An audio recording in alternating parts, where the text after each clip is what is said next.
తర్వాత అక్కడున్న అవకాశాలు, వనరులు అంటే నీరు, విద్యుత్తు, అక్కడ ఉండే వెదర్ కండిషన్స్ ఇవన్నీ చూసుకుంటారు.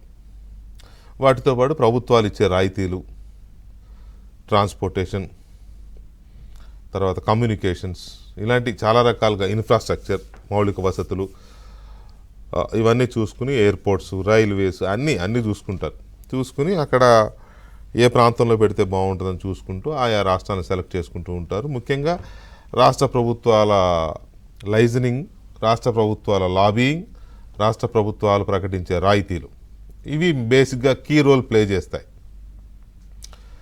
అండ్ వచ్చే కంపెనీలు కూడా అక్కడ ఉండే శాంతి భద్రతలు, లేకపోతే రాజకీయంగా వాళ్ళకి ఎంకరేజింగ్గా ఉంటుందా, డిస్కరేజింగ్గా ఉంటుందా అనేది కూడా చూసుకుంటారు. అందులో డౌట్ లేదు.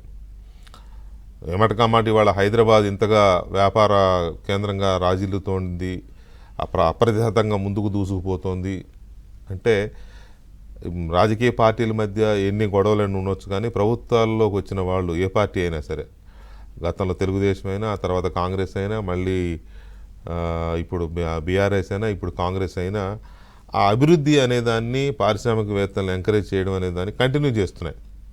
వాళ్ళకు మధ్యలో ఎన్నైనా రాజకీయపరమైన విభేదాలు ఉండొచ్చు. కానీ ఇవాళ ఆంధ్రప్రదేశ్ పరిస్థితికి వచ్చేసరికి జగన్మోహన్ రెడ్డి హయాంలో పూర్తిగా నాశనం అయిపోయింది ఒక రకంగా చెప్పాలంటే.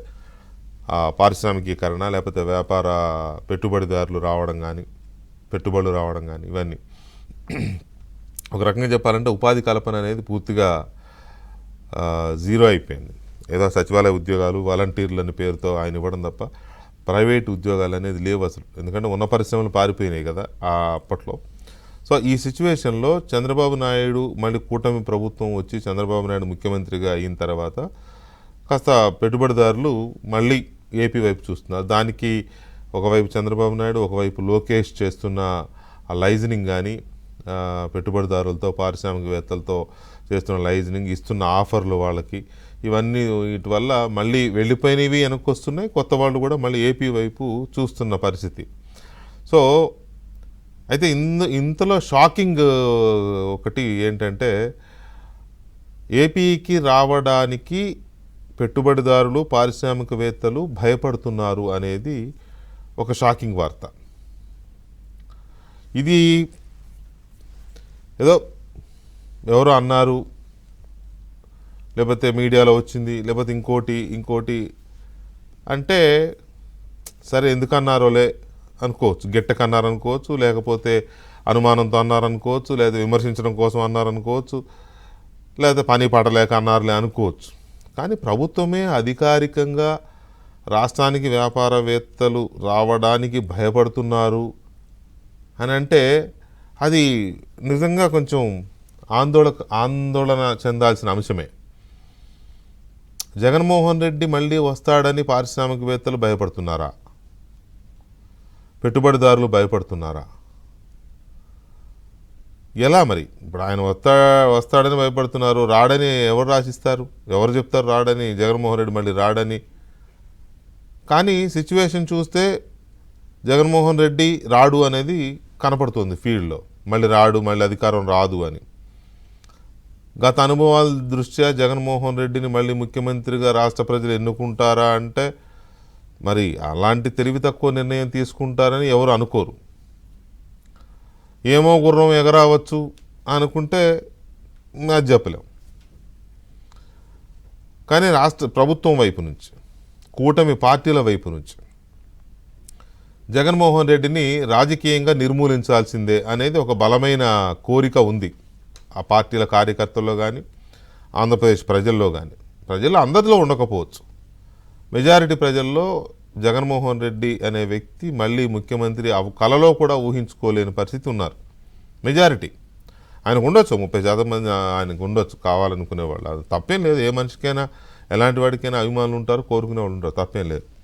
కాకపోతే కలలో కూడా ఇలాంటి ముఖ్యమంత్రి వద్దు అనుకునే వాళ్ళే ఎక్కువ ఉన్నారు. అయినా కూడా ఈ భయం ఎక్కడో మూల పెట్టుబడిదారుల్లో, పారిశ్రామికవేత్తల్లో ఉంది అని ప్రభుత్వం వైపు నుంచే భావిస్తున్నారు అని అంటే మరి ప్రభుత్వం ఏం చేస్తోంది? అతన్ని రాజకీయంగా నిర్మూలించాలి అనుకున్నప్పుడు అది పెద్ద టఫ్ టాస్క్ ఏం కాదు, చాలా ఈజీ టాస్క్. ముళ్ళ కిరీటంలాగా బోల్డని కేసులు ఉన్నాయి. అతని మీద అన్ని కేసులున్నా వీళ్ళకంటే అతనే ధైర్యంగా తిరుగుతున్నాడు. అదేం విచిత్రమో అర్థం కాదు.